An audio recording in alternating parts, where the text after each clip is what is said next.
मेहनत से जो रिश्ता बनाएगा, सफलता का दीपक वही जलाएगा। फल की चिंता में क्यों घबराए, जो बोया है वही तो आएगा। इसी पॉजिटिव इंटेंट के साथ आज की वीडियो की शुरुआत करते हैं। हमारी सीरीज का नाम भी यही है, अपना 100% देंगे। हमें फल की चिंता नहीं है, वो ऑटोमेटिकली अच्छा आ जाएगा।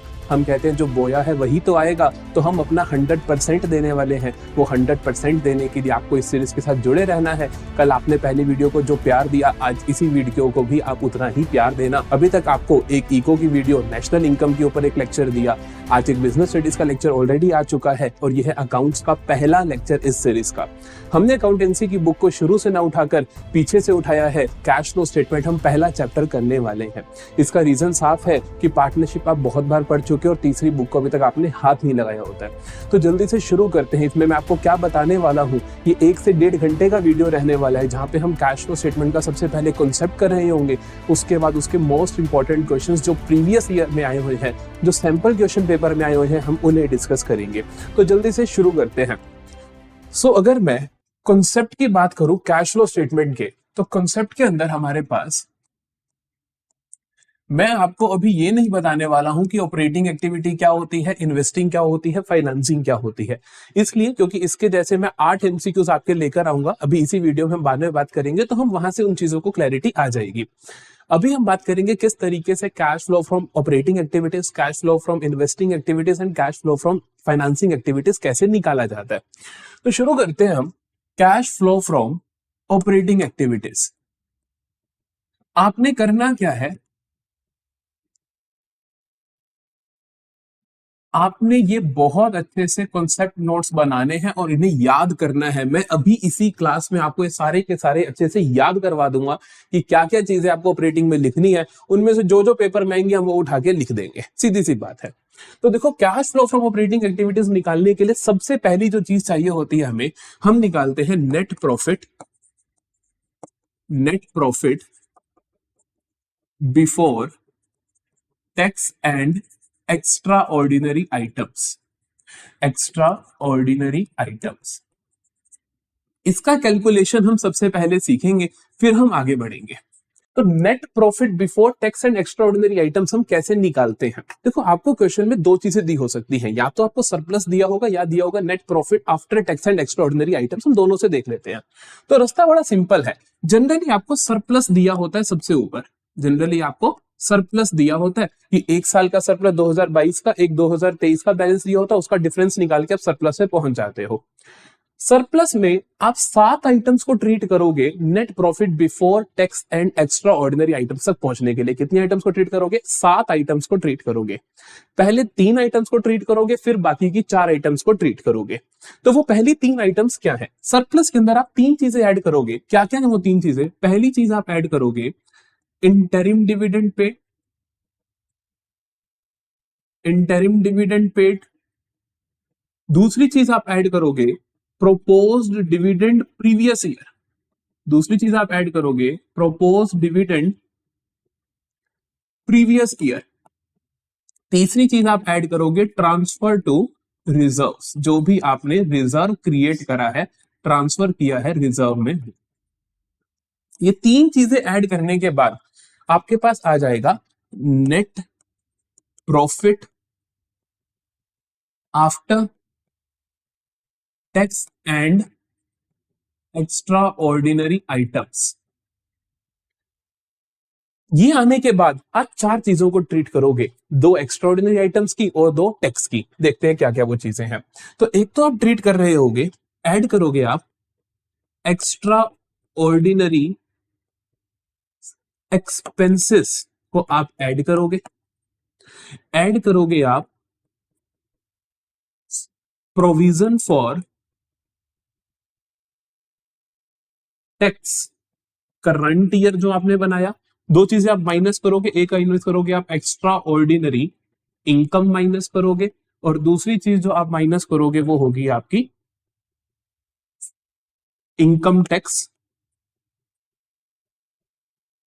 रिफंड। तो यहां से आप पहुंच जाओगे net profit before tax and extraordinary items. अब आपको ये नहीं देखना क्वेश्चन में कि क्या क्या आएगा, आपको अच्छे से याद होनी चाहिए। 7 items net profit before tax and extra ordinary item से पहुंचने के लिए सरप्लस से आप शुरू कर रहे हो तो पहले 3 चीजें ऐड करोगे। 3 चीजें क्या है? Interim dividend paid during the year, propose dividend, P से प्रीवियस ईयर, पी से प्रपोज डिविडेंड, तो प्रपोज डिविडेंड प्रीवियस ईयर, और तीसरी चीज आप क्या ऐड करने वाले हो? ट्रांसफर टू रिजर्व, जो आपने रिजर्व्स में ट्रांसफर किया।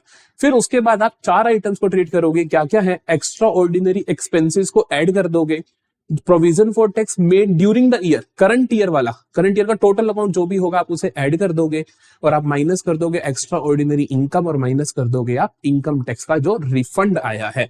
तो आप पहुंच जाओगे आपकी पहले पड़ाव पर, that is net profit before tax and extraordinary items. यहां पर पहुंचने के बाद आगे हमें ऑपरेटिंग एक्टिविटीज में क्या करना होता है, आगे देखते हैं।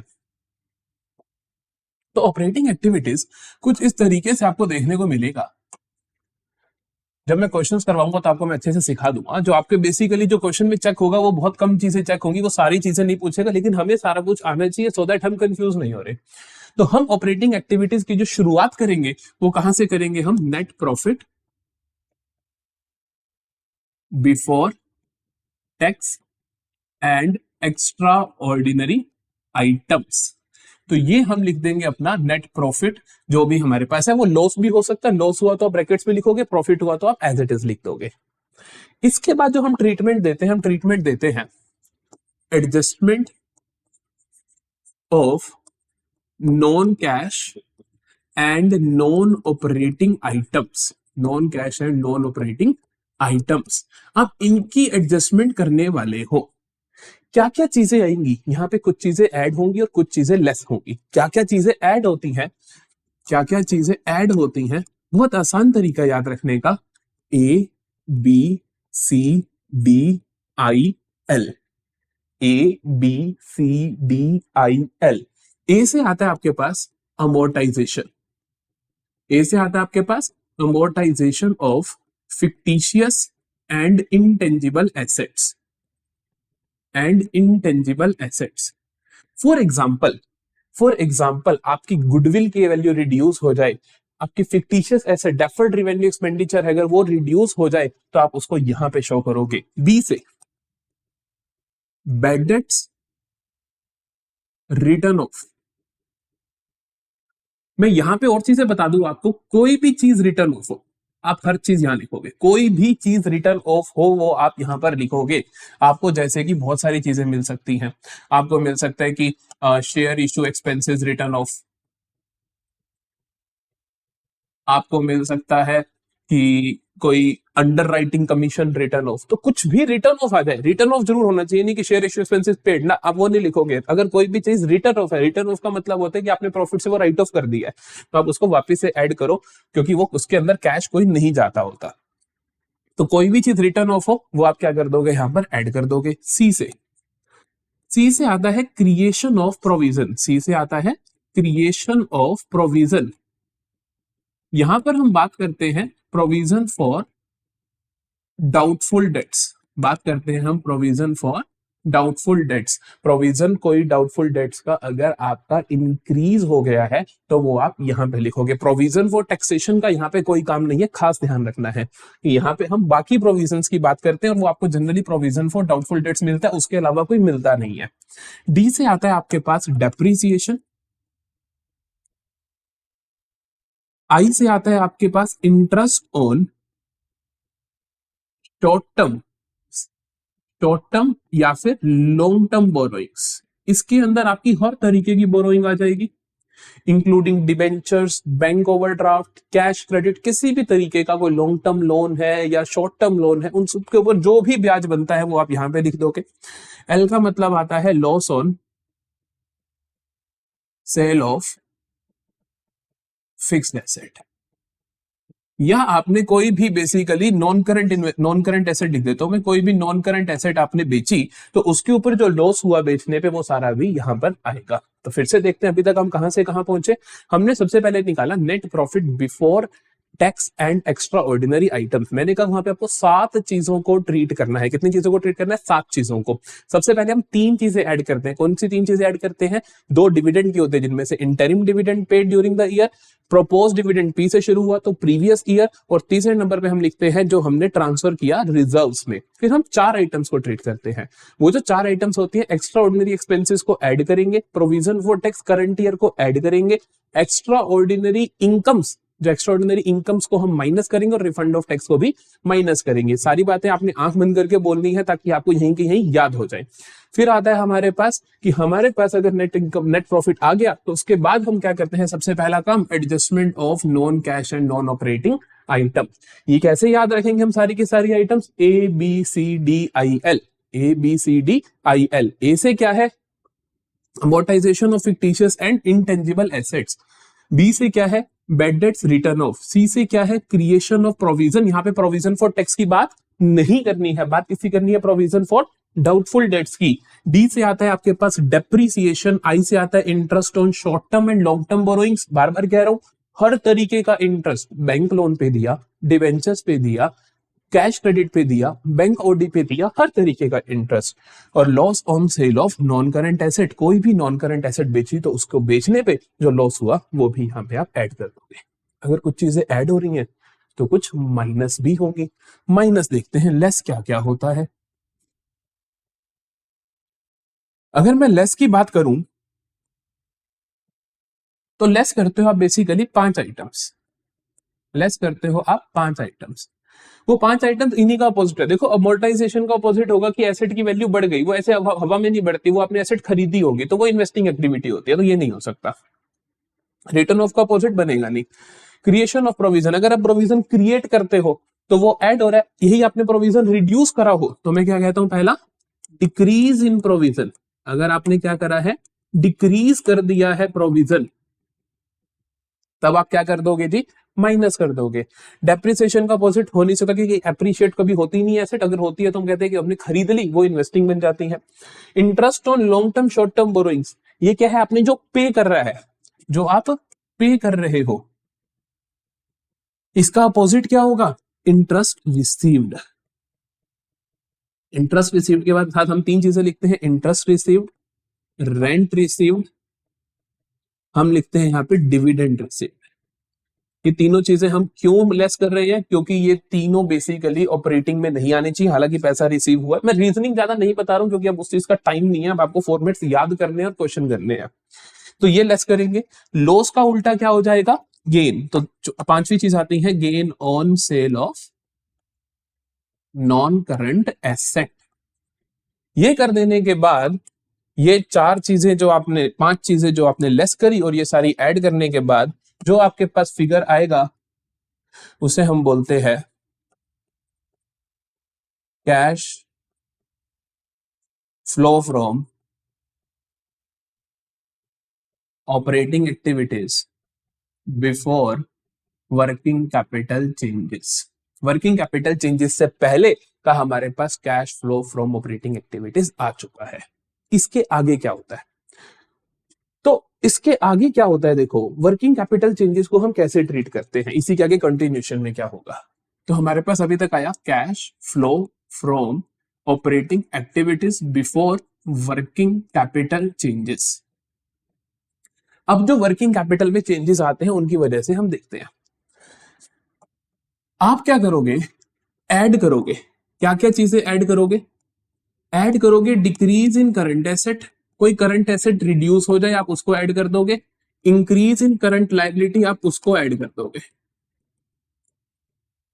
ठीक है, यहां पे आपने बस थोड़ी सी चीज का ध्यान रखना है कि जब आप डिक्रीज इन करंट एसेट कर रहे हो तो आपने यहाँ पे कैश एंड कैश इक्विवेलेंट को नहीं लेना। ठीक है, वो आपको कई बार कंफ्यूजन में डाल दे। तो कैश एंड कैश इक्विवेलेंट भी क्योंकि करंट एसेट में दिख रहे होंगे आपको, तो आपको उनको नहीं देखना, बाकी सारे लिखने, क्योंकि वो जो कैश वाली एक्टिविटीज है उनको कैश फ्लो स्टेटमेंट रिकॉर्ड ही नहीं करती ना, तो उसको तो आप छोड़ दोगे। इसी तरीके से यहाँ पे आप लेस क्या करोगे? लेस करोगे इंक्रीज इन करंट एसेट। कोई करंट एसेट की वैल्यू बढ़ रही हो तो आप क्या कर दोगे? माइनस कर दोगे। और करंट लायबिलिटी की वैल्यू रिड्यूस हो रही हो तो आप माइनस कर दोगे। याद कैसे रखना है? याद ऐसे रखना है कि ऐड होता है करंट लायबिलिटी का बढ़ना, करंट लायबिलिटी बढ़ी, ऐड कर दो, करंट लायबिलिटी रिड्यूस हुई, माइनस कर दो। करंट एसेट अपोजिट चलती है, अगर करंट लायबिलिटी का बढ़ना ऐड हो रहा है तो करंट एसेट का कम होना ऐड होगा, करंट लायबिलिटी का कम होना माइनस हो रहा है तो करंट एसेट का बढ़ना माइनस होगा। यहां पे आपके पास पहुंच जाते हो आप cash generated from operations, cash generated from operations, ये नाम आपको ध्यान होने चाहिए कि यहां पे आप पहुंच गए हो बेसिकली कैश जो ऑपरेशन से जनरेट हुआ। फिर आते हैं आपके पास लास्ट की चीजें जिसके अंदर आप माइनस कर देते हो एक्स्ट्रा ऑर्डिनरी एक्सपेंसेस, जोड़ देते हो एक्स्ट्रा ऑर्डिनरी इनकम, माइनस कर देते हो इनकम टैक्स पेड, जोड़ देते हो refund of income tax, refund of income tax. यहां पे आपके पास आ जाता है फाइनली कैश फ्लो या फिर कैश यूज्ड इन ऑपरेटिंग एक्टिविटीज। तो बेसिकली ये जो चीजें मैंने ट्रीट करी, मैं आपको थोड़े से एग्जांपल्स ही बता देता हूं क्योंकि कई बार हमें लगता है कि इन चारों को तो सर आपने प्रॉफिट के वक्त ही किया था। कोई बात नहीं, वहां पे इसलिए किया था क्योंकि वहां पे मैं cash flow from operating activity नहीं निकाल रहा था, वहां पे मेरा जो मोटिव था निकालने का वो था net profit before tax and extraordinary items, इसलिए किया था। और लास्ट में माइनस इसलिए कर रहा हूं क्योंकि मैं ऑपरेटिंग एक्टिविटी निकालना चाहता हूं। एक और चीज ध्यान रखना कि यहाँ पे जो मैंने माइनस किए हैं एक्स्ट्राऑर्डिनरी एक्सपेंसेस वो सिर्फ ऑपरेटिंग से रिलेटेड, सिर्फ ऑपरेटिंग रिलेटेड। और यहां पर जो रिफंड ऑफ यहाँ पे एक्स्ट्राऑर्डिनरी इनकम जो मैंने ऐड किए हैं वो भी ऑपरेटिंग से रिलेटेड, सारी नहीं आ जाएंगी, सिर्फ ऑपरेटिंग एक्टिविटी से रिलेटेड होंगी जो वही आएंगी। ठीक है, अभी जैसे ही हम आगे बढ़ेंगे मैं आपको साथ जैसे क्वेश्चंस आएंगे तो वहां पे मैं इनको और सिखा दूंगा कि क्या क्या चीजें हो सकती है। फिर से शुरू करते हैं। Cash flow from operating activities निकालने के लिए हमने क्या किया, सबसे पहले हम पहुंचते हैं net profit before tax and extraordinary items पे। अब तक आपको याद हो गया होगा कि हम 7 आइटम्स को ट्रीट करते हैं जिनमें से पहले 3 ऐड करेंगे फिर 4 का ट्रीटमेंट करेंगे। जो पहले हम 3 ऐड करेंगे उसके अंदर interim dividend during the year, propose dividend P से शुरू होता है प्रीवियस ईयर, तीसरी चीज जो हमने ट्रांसफर किया रिजर्व्स में, फिर 4 आइटम्स एक्स्ट्राऑर्डिनरी खर्चे जोड़ दो, जो प्रोविजन फॉर टैक्स बनाया जोड़ दो, जो रिफंड ऑफ इनकम टैक्स है माइनस कर दो, एक्स्ट्राऑर्डिनरी इनकम माइनस कर दो। यहां से आप पहुंच जाओगे यहां पर कि net profit before tax and extraordinary items. उसके बाद आप एडजस्टमेंट करोगे non cash and non operating items की। क्या करते हैं हम, ऐड कर देते हैं A B C D I L, आगे आप जानते हो फुल फॉर्म्स आप यहां से याद कर सकते हो। जो माइनस करते हैं 5 आइटम्स, अमोर्टाइजेशन का उल्टा होता नहीं है तो ए बी बैड डेट्स का उल्टा नहीं होता, सी क्रिएशन ऑफ प्रोविजन का उल्टा होता है अगर प्रोविजन की वैल्यू डिक्रीज हो जाए। कौन सा प्रोविजन, डाउटफुल डेट्स वाला प्रोविजन। और interest received, rent received, dividend received, और लास्ट आइटम लॉस का उल्टा gain on cell of non current asset. तो ये सारी बात भी खत्म हो गई।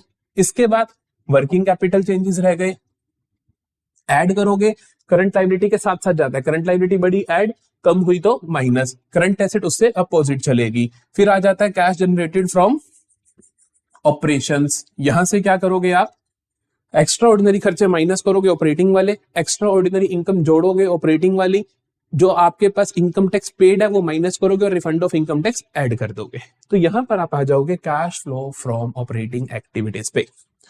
तो बेसिकली जो आपका मेजर पोर्शन होता है, देखो क्वेश्चन जो आपके पास फाइनल में आना है जनरली जो आता है वो क्या आता है कि आप ऑपरेटिंग एक्टिविटी से कैश फ्लो निकाल दो, सिर्फ ये 6 नंबर का, या फिर अगर ऑपरेटिंग की आइटम्स कम हो तो ऑपरेटिंग प्लस इन्वेस्टिंग, या फिर इन्वेस्टिंग प्लस फाइनेंसिंग। बस तीनों एक्टिविटीज का इकट्ठा क्वेश्चन आना बहुत ज्यादा कम चांस होते हैं, लगभग आपको इसी तरीके का क्वेश्चन देखने को मिलेगा जिसकी हम प्रैक्टिस भी करेंगे। अभी रह गई हमारे पास इन्वेस्टिंग एक्टिविटीज और फाइनेंसिंग एक्टिविटीज जो कि बिल्कुल आसान है, वहां पे कुछ खास मुश्किल नहीं है, वहां पे ज्यादा आइटम्स याद रखने वाली है ही नहीं। तो पहले हम देखते हैं इन्वेस्टिंग एक्टिविटीज। इन्वेस्टिंग एक्टिविटीज के अंदर क्या क्या चीजें आने वाली हैं। तो cash flow from investing activities जब आप निकाल रहे हो तो आपके पास क्या क्या चीजें आएंगी, क्या क्या प्लस की होंगी, क्या क्या माइनस की होंगी, इनके अलावा कुछ नहीं होगी। देखो इन्वेस्टमेंट हम करते हैं नॉन करंट एसेट्स के अंदर, तो नॉन करंट एसेट के अंदर जो जो चीजें होती है वो सारी यहां पर आ जाएंगी। जैसे कि अगर आप अपनी बैलेंस शीट में देखो तो नॉन करंट एसेट के अंदर क्या क्या चीजें होती हैं, purchase of property plant and equipment PPE, या कई बार इसको टेंजिबल एंड इंटेंजिबल एसेट्स भी बोल दिया जाता है, वो इच्छा है आपकी। PPE property plant and equipment, मैं यहाँ पे लिख रहा हूं tangible plus intangible, tangible plus intangible. तो इससे क्या होगा, आपका कैश जा रहा होगा, तो मैंने माइनस में ब्रैकेट्स लगा दी, ठीक है जी। इसी तरीके से और क्या होती है, तीन एसेट्स आपको देखने को मिलती है। एक हो गया जी परचेज ऑफ पीपीई, एक हो गया purchase of non current investment, purchase of non current investment, तब भी आपका कैश जाएगा। एक, अगर आप किसी को लॉन्ग टर्म लोन दे दो तो वो भी आपका भी इन्वेस्टमेंट ही तो है, नॉन करंट एसेट ही तो है कि आपको कल को उससे पैसा रिसीव होगा। तो लॉन्ग टर्म लोन्स एडवांस करना, ठीक है, या लॉन्ग टर्म लोन्स एडवांसेस, अगर आपने सामने वाले को लोन दिया है तब भी आपके पास से पैसा जाएगा। इन तीनों का अपोजिट पैसा आएगा। इन तीनों का अपोजिट क्या बनेगा, अगर आपने पीपीई खरीदी तो पैसा गया sale of PPE, sale of PPE property plant and equipment, तो ये आपके पास पैसा आ गया। Purchase of non current investment है तो इसी तरीके से sale of non current investment, पैसा आ गया। लॉन्ग टर्म लोन एडवांस की किसी को रीपेमेंट रिसीव करोगे जब, तब भी पैसा आ जाएगा, तो रीपेमेंट रिसीव करने पे भी पैसा आ जाएगा। 6 आइटम्स डन। और देखो, अगर आपने कोई नॉन करंट इन्वेस्टमेंट खरीदी तो उसके ऊपर आपको उसका इंटरेस्ट मिलेगा या डिविडेंड मिलेगा, या अगर आपने कोई लैंड खरीदी है तो रेंट मिलेगा। तो तीन चीजें हम और ऐड करते हैं, क्या, इंटरेस्ट रिसीव्ड, डिविडेंड रिसीव्ड, और तीसरी चीज हम ऐड कर देते हैं इसके अंदर, रेंट रिसीव्ड। एक और चीज, इंश्योरेंस क्लेम रिसीव्ड, अगर आपको किसी एसेट को आग लग गई तो उसके ऊपर अगर आपको इंश्योरेंस क्लेम रिसीव होता है तो वो भी आपका यहीं चला जाएगा। तो ये सिर्फ और सिर्फ गिनती की 10 आइटम्स इन्वेस्टिंग एक्टिविटीज की, आराम से याद कर सकते हो, कुछ मुश्किल नहीं है। इससे आपको एक ये भी याद हो जाएगा कि मेरी नॉन करंट एसेट क्या क्या होती हैं। तो नॉन करंट एसेट्स हमारे पास तीन तरीके की होती है, property plant and equipment, non current investment and long term loans and advances. तो इन तीनों को खरीदना, लॉन्ग टर्म लोन एडवांस मतलब लोन देना किसी को, इससे क्या होगा, आपका कैश जाएगा इन्वेस्टिंग से। इनका अपोजिट बेचना, मतलब कि एसेट बेच दी तो पैसा आया, नॉन करंट इन्वेस्टमेंट बेच दी तो पैसा आया, अगर आपके लोन जो लॉन्ग टर्म लोन दिया था उसकी रीपेमेंट रिसीव होगी तो पैसा आ गया, और फिर rent received, interest received, dividend received, ये तीनों भी क्या हो जाएंगे आपके लिए, पैसा आना इन्वेस्टिंग एक्टिविटी से। और एक और चीज मैंने बताई, इंश्योरेंस क्लेम रिसीव्ड, अगर आपकी किसी एसेट को आग लग गई होगी, कंपनी आपको इंश्योरेंस देती है, क्लेम देती है, तो वो भी पैसा आपको आ रहा है। अब देखते हैं फाइनेंसिंग एक्टिविटीज। तो फाइनेंसिंग एक्टिविटीज में क्या आता है,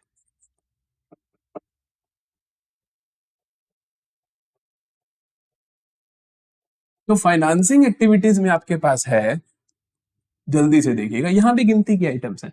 फाइनेंसिंग का मतलब होता है मेरे बिजनेस को पैसा कहां से मिल रहा है, what is the source of funding for my business.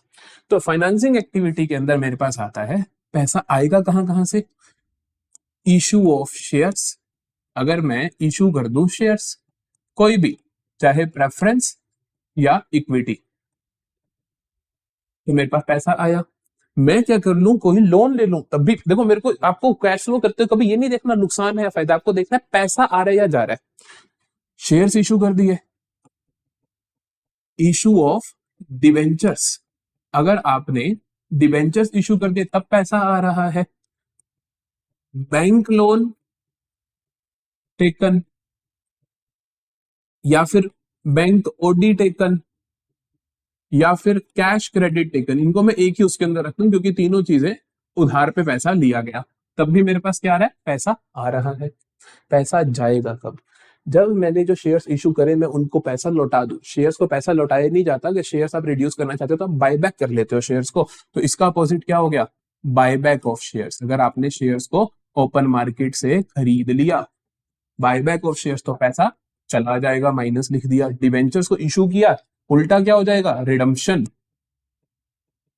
Redemption of debentures, तो क्या हो जाएगा, माइनस हो जाएगा। और बैंक लोन, इन सब का अपोजिट, कि मतलब कि आपने क्या कर दिया, रीपेमेंट कर दी, repayment of bank loan, overdraft, cash credit, इनको अगर आपने रीपे कर दिया तब भी क्या हो जाएगा, पैसा चला जाएगा। और क्या हो सकते हैं, 3 3 6 यहाँ पे थी, 3 3 6 यहाँ पर हो गई। अगर आपने शेयर इशू करे तो उसके ऊपर आप डिविडेंड दोगे, तो इसीलिए डिविडेंड पेड माइनस कर दोगे, और डिवेंचर्स हैं तो उनको आप इंटरेस्ट पे करोगे, तो इंटरेस्ट पेड माइनस कर दोगे। और एक और चीज, कई बार हम जब शेयर इशू करते हैं तो शेयर इशू एक्सपेंसेस होते हैं, या हम अंडरराइटिंग कमीशन पे करते हैं, तो वो भी आप माइनस कर दोगे, शेयर इशू एक्सपेंसेस या फिर अंडरराइटिंग कमीशन, या फिर अंडरराइटिंग कमीशन, ये भी आप माइनस कर दोगे। यहाँ पे आ जाएगा आपके पास फाइनेंसिंग एक्टिविटीज। तो हमने अभी तक सिर्फ और सिर्फ 25 मिनट लगाए हैं, और 25 मिनट में मैं आपको कहता हूँ पूरा कैश फ्लो स्टेटमेंट एक तरीके से खत्म हो चुका है, सिवाय अकाउंट्स बनाने के। क्योंकि जो अब मैं क्वेश्चंस आपको करवाऊंगा उसके अंदर मैं आपको क्या करवाने वाला हूँ, 3 या 4 फुल फ्लेज क्वेश्चन करवाऊंगा, जिसके अंदर से 2 तो इन्वेस्टिंग एक्टिविटी के अकाउंट वाले होंगे, 1 या 2 ऑपरेटिंग एक्टिविटी के होंगे। वो हम टाइम पे देखेंगे कि अगर 1.5 घंटे से ऊपर जा रही हो तो हम नहीं करेंगे। और 8 हम एमसीक्यूज करेंगे, जहां पे हम ये सीख जाएंगे कि किस एक्टिविटी को ऑपरेटिंग बोलना है, किसको फाइनेंसिंग बोलना है, किसको इन्वेस्टिंग बोलना है, कौन सी कंपनी के लिए, नॉन फाइनेंशियल एंटरप्राइज के लिए क्या है, फाइनेंशियल एंटरप्राइज के लिए क्या, सब कुछ हम करेंगे। तो जल्दी से शुरू करते हैं क्वेश्चन नंबर 1 के साथ। तो हमारे पास आने वाले हैं 8 एमसीक्यूज, और उसके बाद हमारे पास आएंगे 4 6 मार्कर क्वेश्चन, जिसमें से हम 3 तो पक्का करेंगे और चौथा हम देखेंगे टाइम कितना बचता है। तो जल्दी से देखते हैं पहला MCQ, while computing cash from operating activities which of the following items will be added to the net profits. तो देखो, जितने भी एमसीक्यूज आएंगे यहाँ पर हम बेसिकली जनरली जो क्वेश्चन आता है वो आता है कि कौन सी एक्टिविटी है, फाइनेंशियल एंटरप्राइजेस के लिए कौन सी है या नॉन फाइनेंशियल के लिए कौन सी है, उस अकॉर्डिंग हम करते हैं। मैं आपको स्टार्टिंग में कुछ भी नहीं बता दूं, जैसे जैसे क्वेश्चन है कि वहां मैं कॉन्सेप्ट क्लियर करता चला जाऊंगा, तो ऑटोमेटिकली उस टाइप के मैंने क्वेश्चंस उठाए हैं कि सारा कॉन्सेप्ट क्लियर हो जाए। सो कहते हैं कि जब आप cash flow from operating activities निकाल रहे हो तो कौन सी आइटम आप ऐड करते हो नेट प्रॉफिट्स में, नेट प्रॉफिट्स में कौन सी चीज आप ऐड करते हो। बेसिकली अभी जो हमने फॉर्मेट किया था, जहां पे हमने ऑपरेटिंग एक्टिविटीज बनाया था, तो जो मेरे नेट प्रॉफिट आ गए थे, उसके बाद मैंने कुछ चीजों को ऐड किया था, कुछ लेस की थी, फिर वर्किंग कैपिटल चेंजेस के बाद कुछ ऐड किया था, कुछ माइनस किया था, वो सारी चीजें यहां पर आएंगी। तो decrease in value of inventory, ये हुआ decrease in current asset. Decrease in current asset को हम याद करो ऐड करते थे। दूसरे नंबर पे आ रहा है इंक्रीज इन शेयर कैपिटल। ये शेयर कैपिटल में इंक्रीज होना फाइनेंसिंग एक्टिविटी होती है, तो ऑपरेटिंग होती नहीं है। Increase in value of trade receivable, तो ये क्या है, बढ़ जाना करंट एसेट का, इसे हम ऐड नहीं करते, इसे माइनस करते, तो ये भी नहीं हो सकता। Increase in amount of outstanding expenses, increase in current liability, मैंने कहा था करंट लायबिलिटी के साथ प्रोपोर्शनली चलता है, करंट लायबिलिटी बढ़ी तो ऐड, कम हुई तो माइनस। तो बेसिकली 1 and 4 ये 2 चीजें हम ऐड करेंगे, तो आंसर आएगा आपके पास ऑप्शन नंबर डी। अगला देखते हैं, dividend paid by a financial enterprise will come under which kind of activity from the following while preparing cash flow statement? Dividend paid by financial enterprise। देखो, financial enterprise के साथ बहुत obsession है उन्हें, तो वो इसलिए एक डिविडेंड पेड पूछेंगे, क्वेश्चन आएगा इंटरेस्ट पेड का, नीचे वाला नहीं, आगे आएगा इंटरेस्ट पेड का। सो देखो, dividend paid by financial enterprise, अब आपको 3 चीजों के बारे में बहुत अच्छे से बता रहा हूं, इंटरेस्ट, रेंट और डिविडेंड। मैं एक नॉर्मल नॉन फाइनेंशियल एंटरप्राइज के बारे में बता रहा हूं, और क्वेश्चन ने कुछ ना क्या रखा तो हम यही मान के चलते हैं। Interest received, interest paid. Interest received एक नॉर्मल बिजनेस के लिए क्या होता है, अगर आपने कहीं पे पैसा ब्याज पे दे रखा तभी इंटरेस्ट रिसीव होगा, तो ये इन्वेस्टिंग एक्टिविटी होती है। अगर आप इंटरेस्ट पे कर रहे हो तो इसका मतलब आप इंटरेस्ट तब पे करोगे जब आपने सामने वाले से लोन ले रखा है, और लोन लेना फाइनेंसिंग एक्टिविटी होती है, तो इंटरेस्ट पे करना भी फाइनेंसिंग होगी। रेंट, रेंट अगर आप रिसीव करते हो या रेंट अगर आप पे करते हो, रेंट अगर आप रिसीव करते हो तो रिसीव करना रेंट, मतलब आपने कोई लैंड खरीद रखी है, उसे किराए पे चढ़ा रखा है, तो ये आपकी फिर से इन्वेस्टमेंट है, तो ये इन्वेस्टिंग एक्टिविटी होगी। पेड, अगर रेंट आप देते हो वो फाइनेंसिंग नहीं होगी, रेंट पेड होता है ऑपरेटिंग एक्टिविटी, क्योंकि आप बिजनेस के ऑपरेशंस कर रहे हो वहां पर। डिविडेंड, सिमिलरली डिविडेंड रिसीव करना, डिविडेंड आप रिसीव कब करोगे, जब आपने किसी कंपनी के शेयर्स खरीद रखे हैं तो उसके ऊपर आपको डिविडेंड रिसीव होगा, वो आपकी इन्वेस्टिंग एक्टिविटी होगी। अगर डिविडेंड पेड की मैं बात करूं तो डिविडेंड आप पे कब करोगे, जब आपने शेयर्स इशू कर रखे, मतलब लोगों ने आपके शेयर खरीद रखे हैं, आप उस पर डिविडेंड पे कर रहे हो, तो वो फाइनेंसिंग एक्टिविटी होगी। अब इन्हीं एक्टिविटीज के बारे में वो फाइनेंसिंग कंपनी, ये तो नॉन फाइनेंशियल के लिए, फाइनेंसिंग का रिलेटेड करके आपसे पूछता रहेगा। तो पहला आता है डिविडेंड पे। एक फाइनेंशियल एंटरप्राइज डिविडेंड कब पे करेगा? जब उस पर्टिकुलर एंटरप्राइज के किसी ने शेयर खरीद रखे होंगे, तो वो उसके लिए भी फाइनेंसिंग एक्टिविटी है, ध्यान रखना। कई बार हमें लगता है कि उसके लिए ऑपरेटिंग है, नहीं, इंटरेस्ट पे करना उसके लिए ऑपरेटिंग है, कोई बात नहीं, लेकिन डिविडेंड पे करना ऑपरेटिंग नहीं है, फाइनेंसिंग है। Interest received on investment will come under which type of activity from the following while preparing cash flow of non financial? एक नॉर्मल बिजनेस के लिए इंटरेस्ट रिसीव करना ऑटोमेटिकली क्या होगी? हमारी इन्वेस्टिंग एक्टिविटी। हमने अभी यहां पर भी सीखा है। नेक्स्ट क्वेश्चन देखते हैं। Which of the following transaction will not result in flow of cash? कहता है किससे कैश का फ्लो होगा ही नहीं? कैश विड्रॉल फ्रॉम बैंक, कोई फ्लो नहीं है। क्यों? कैश और कैश इक्विवेलेंट की अगर आपस में ट्रांजैक्शंस होती हैं तब हम क्या बोलते हैं कि उनका कोई फ्लो नहीं है, तो यहां पे कोई फ्लो नहीं है। इशू ऑफ शेयर्स, अगर आपने शेयर्स इशू कर दिए तो लोग 20 लाख देंगे, तो यहां पे इन्वॉल्वमेंट है पड़ा। Purchase of investment, purchase of investment करने से अगर आपने इन्वेस्टमेंट खरीदी तो आपने 60,000 दिए होंगे, तो यहां पर भी इन्वॉल्वमेंट है पड़ा। पेमेंट ऑफ वेजेस, यहां पे भी इन्वॉल्वमेंट है। क्वेश्चन ने पूछा था नहीं होगा, तो ए इज द आंसर। तो ए आपके पास क्या आ जाएगा? आपका आंसर आ जाएगा। अगले देखते हैं। Which of the following transaction would result in inflow of cash and cash equivalent? Cash आ रहा हो। कहते furniture costing 80,000 sold for 75,000। Furniture था, बेच दिया तो कैश आया ही है ना, चाहे 80 वाला था 2,000 का बेच दिया, फिर भी 2,000 तो कैश आ ही रहा है ना, तो ये इनफ्लो ऑफ कैश है पड़ा। इशू ऑफ बोनस शेयर, मैं आपको सारी चीजें इसलिए बता रहा हूं ताकि कॉन्सेप्ट क्लैरिटी आ जाए। इशू ऑफ बोनस शेयर, जब एक कंपनी बोनस शेयर इशू करती है तो उसको कोई पैसा रिसीव नहीं होता, वो एग्जिस्टिंग शेयर होल्डर्स को ही और उनकी शेयर कैपिटल को इंक्रीज कर देती है, रिजर्व सरप्लस में से पैसा उनके शेयर कैपिटल में ट्रांसफर कर देती है, तो कैश कोई नहीं आया। Payment to trade payables, payment to trade payable से पेमेंट हो रही है, उसने पूछा इनफ्लो ऑफ कैश, तो इनफ्लो नहीं है, ये तो आउटफ्लो है। प्रोवाइडेड डेप्रिसिएशन, डेप्रिसिएशन प्रोवाइड करने से कैश का फ्लो ही नहीं होता, क्योंकि ये तो मान लो मेरी एसेट 1 लाख की, अब उसकी वैल्यू रिड्यूस होगी, क्या मैंने किसी को अभी पैसा दिया? नहीं दिया, तो कोई फ्लो होता ही नहीं है, तो A is the correct option.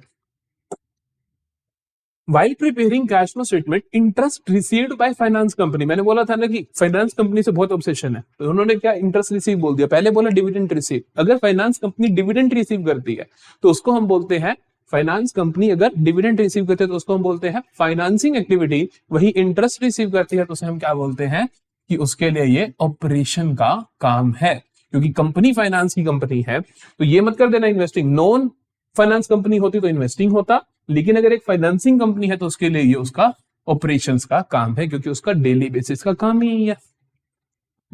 आगे देखते हैं। Identify which of the following transaction will result in cash inflow from operation.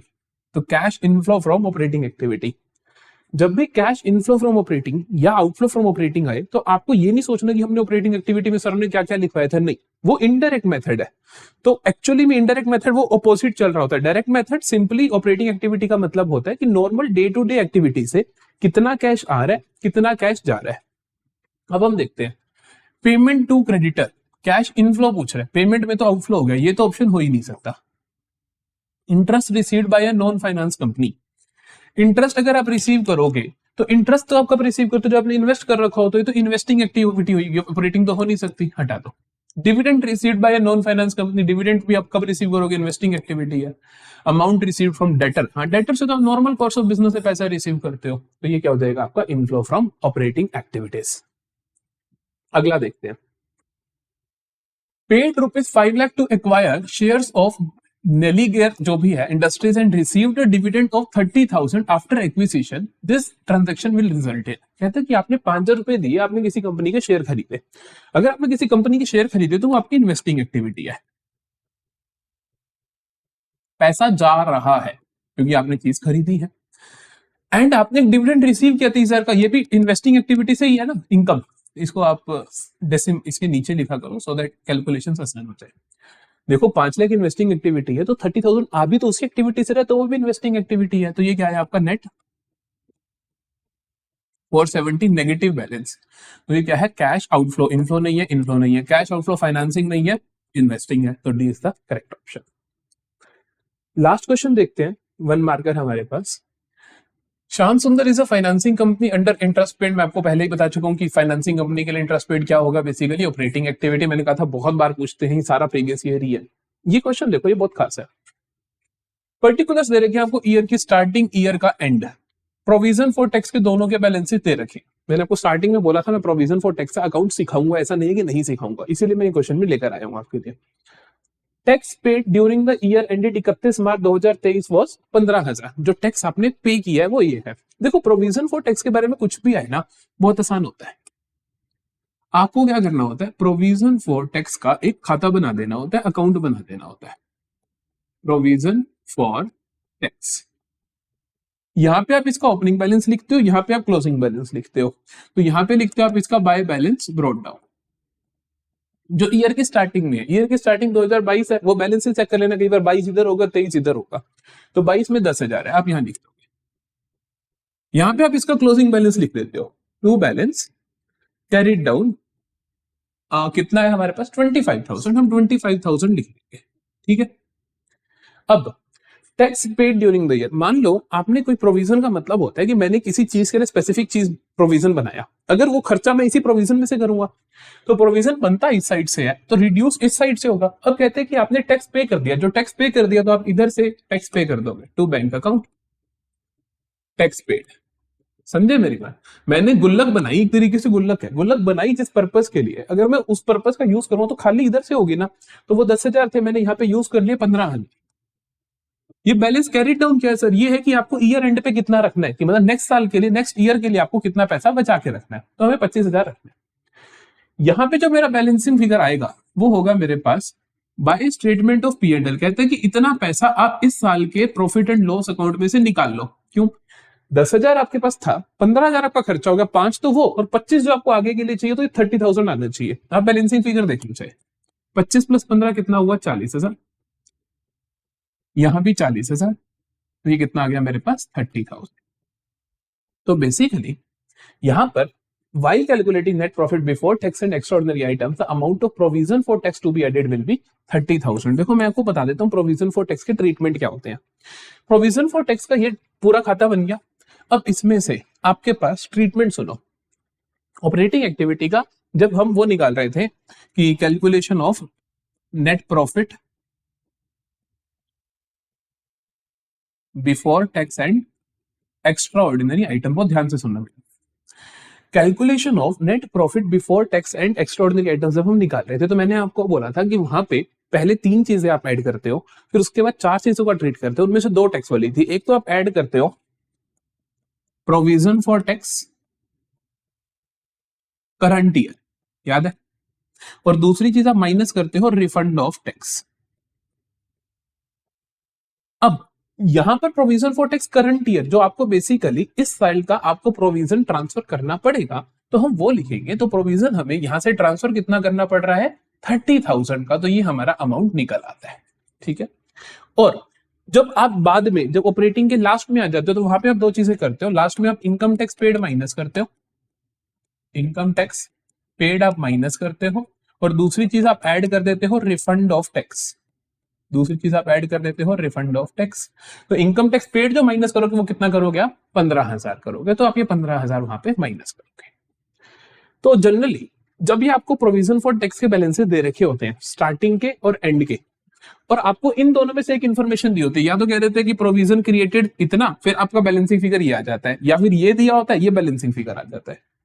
कई बार क्या होता है कि कुछ भी नहीं दिया हुआ, इन केस ये दिया ही ना होता, ये 15,000 का अमाउंट दिया ही ना होता, सिर्फ ये 2 चीजें दी होती, फिर हम क्या मान के चलते, फिर हम मान के चलते कि जो स्टार्टिंग वाला बैलेंस है ये हमारा इनकम टैक्स पेड है, ये क्या है हमारा इनकम टैक्स पेड है, और ये वाला जो बैलेंस है ये है हमारा जो हमने यहाँ पे लिखना है कि provision for tax current year. ये क्या हो जाता है हमारा provision for tax current year. फिर से सुनेंगे, प्रोविजन फॉर टैक्स अगर आपको ओपनिंग और क्लोजिंग बैलेंस दे रखे हैं और साथ में एक और इंफॉर्मेशन दे रखी है, या तो टैक्स पेड के बारे में या फिर प्रोविजन क्रिएटेड के बारे में, फिर तो आप खाता बनाओगे। फिर जो BD/CD है इनका कोई रोल नहीं है, जो आपका ये बैलेंसिंग फिगर आया, ये चीज दे रखी है, या ये चीज दे रखी है, ये बैलेंसिंग फिगर है, इन दोनों को आप ट्रीट कर दोगे। मैंने सिखा दिया कैसे ट्रीट करना है। या फिर सिर्फ दोनों बैलेंसेस दे रखे हैं और इसके बारे में कोई इंफॉर्मेशन नहीं है, और तो आप क्या करोगे, इन दोनों बैलेंसेस की हेल्प से जो ओपनिंग बैलेंस होगा साल की शुरुआत वाला, उसको इनकम टैक्स पेड मान के चलोगे, मतलब उसका ट्रीटमेंट यहां करोगे, और जो ईयर एंड का बैलेंस होगा उसे आप मान के चलोगे provision for tax current year, और उसका ट्रीटमेंट आप calculation of net profit before tax and extraordinary items में करो। चलो, ये हमारे पास एमसीक्यू सारे खत्म हो गए। यहां तक हमने कर लिया प्रोविजन फॉर टैक्स का ट्रीटमेंट क्या होता है। अब जल्दी से हम अपने 6 मार्कर क्वेश्चंस को स्टार्ट करते हैं।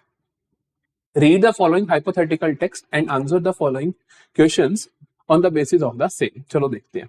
तो हमसे उसने देख लेते हैं एट द एंड क्या पूछा है। एक तो पूछे कि आप cash flow from investing activities and financing activities. मैंने आपको स्टार्टिंग में बोला था मैं आपको क्वेश्चंस करवाने वाला हूं फाइनेंसिंग एक्टिविटी और इन्वेस्टिंग के दो, एक या दो ऑपरेटिंग के। तो इसके अंदर जो मैंने क्वेश्चंस लिए हैं, एक बार तो लिया मैंने कि विद आपके पास एक्यूमुलेटेड डेप्रिसिएशन हो, और एक बार विदाउट, मतलब कि बिना एक्यूमुलेटेड डेप्रिसिएशन के खाता बना दो। तो यहाँ पे आपको इन्वेस्टिंग एंड फाइनेंसिंग एक्टिविटी से कैश फ्लो निकालना है, आराम से देखेंगे।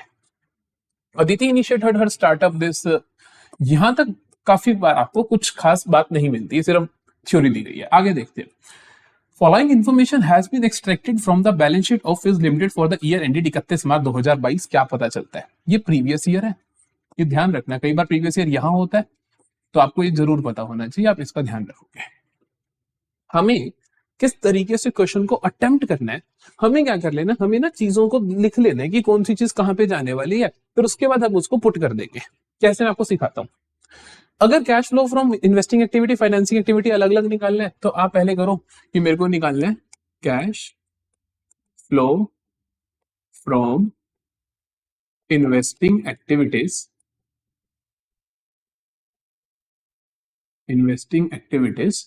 फॉर द ईयर एंडेड, जो भी साल है, यहां पे हम इसका फॉर्मेट बना देते हैं। ठीक है जी। अब जल्दी से देखते रहेंगे। पहले हम रीड करते हैं। जब भी आपको एडिशनल इन्फॉर्मेशन दे रखी हो, तो आप एडिशनल इन्फॉर्मेशन से शुरू हो जाना। अगर पूरी बैलेंस शीट दे रखी हो तो हम बैलेंस शीट से शुरू होंगे, अभी आगे जैसे क्वेश्चन आएंगे, लेकिन अभी हम एडिशनल इन्फॉर्मेशन शुरू होंगे, क्योंकि यहाँ पर हमारे पास कोई पूरी बैलेंस शीट नहीं दे रखी है, एक एक्सट्रैक्ट दे रखा है छोटा सा। देखते हैं। During the year a machine costing 4 lakh was sold at a gain of 30,000। एक मशीन के बारे में इन्फॉर्मेशन दी हुई है कि उसको इस तरीके से बेचा। मशीनरी का आपको खाता दिख जाएगा। अगर एडजस्टमेंट है तो आप इसका अकाउंट बनाओगे, आप और कुछ नहीं करोगे, एक्यूमुलेटेड डेप्रिसिएशन का भी अकाउंट बना दोगे बस। Depreciation charge on machinery during the year was this, तो ये भी अकाउंट में चले जाएगा, ये भी अकाउंट में चले जाएगा। फिर इंटरेस्ट की बात की गई है, डिविडेंड की बात की गई है, डिबेंचर की गई है, तीनों हमारी फाइनेंसिंग से रिलेटेड चीजें हैं। तो इन्वेस्टिंग एक्टिविटी के लिए हमें मशीन, इनका हम सबका खाता बना रहे हैं, तो कोई प्रॉब्लम होगी नहीं। जल्दी से अकाउंट बनाते हैं। मैं बना देता हूं मशीन अकाउंट। यहां पे आपको डेट की जरूरत नहीं होती, तो इसीलिए हम आराम से बना लेंगे। और एक्यूमुलेटेड डेप्रिसिएशन अकाउंट।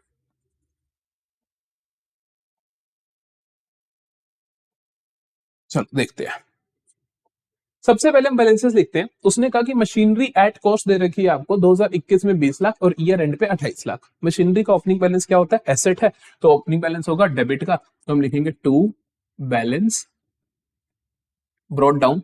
कितना दे रखा है मेरे को ओपनिंग बैलेंस? ओपनिंग बैलेंस दे रखा है मेरे को 20 लाख का, और क्लोजिंग दे रखा है 28 लाख का।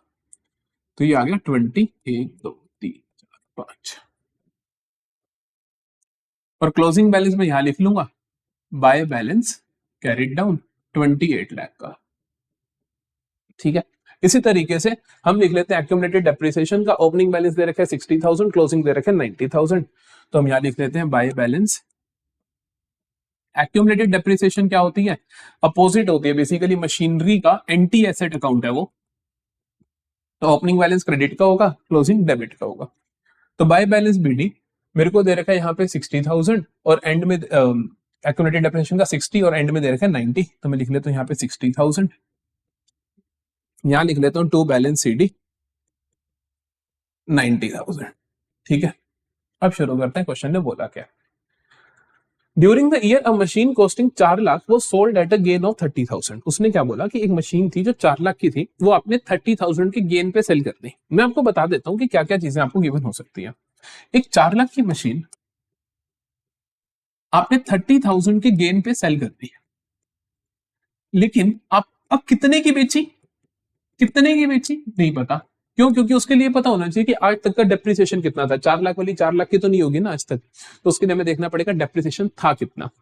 तो या तो आपको ये बता रखा होगा क्वेश्चन में कि जो मशीन है उसके ऊपर आज तक एक्यूमुलेटेड डेप्रिसिएशन कितना था, या फिर आपको ये बता रखा होगा depreciation charge on machinery during the year, जो कि हमें सेकंड इन्फॉर्मेशन में दे रखा है। मैं आपको यहाँ पे लिख देता हूँ। तो डेप्रिसिएशन चार्ज, जो डेप्रिसिएशन चार्ज होता है जब एक्यूमुलेटेड डेप्रिसिएशन का खाता बना रहे हो तो वो इस अकाउंट में होता है। तो हम यहाँ पे लिखेंगे बाय डेप्रिसिएशन, लिखेंगे बाय डेप्रिसिएशन 50,000। ठीक है, अब क्या होगा, अब हम क्या करेंगे, इसका बैलेंसिंग फिगर निकालेंगे। इससे होगा क्या, ये हुआ 60 और 50, दैट इज 1,10,000। ये आया मेरे पास 1,10,000। तो ये आया मेरे पास टू मशीनरी अकाउंट। ये क्या आया मशीनरी अकाउंट, अभी आपको बता दूं, ये आया मेरे पास 20,000। ठीक है, और मशीनरी अकाउंट की क्रेडिट में आ जाएगा बाय एक्यूमुलेटेड डेप्रिसिएशन अकाउंट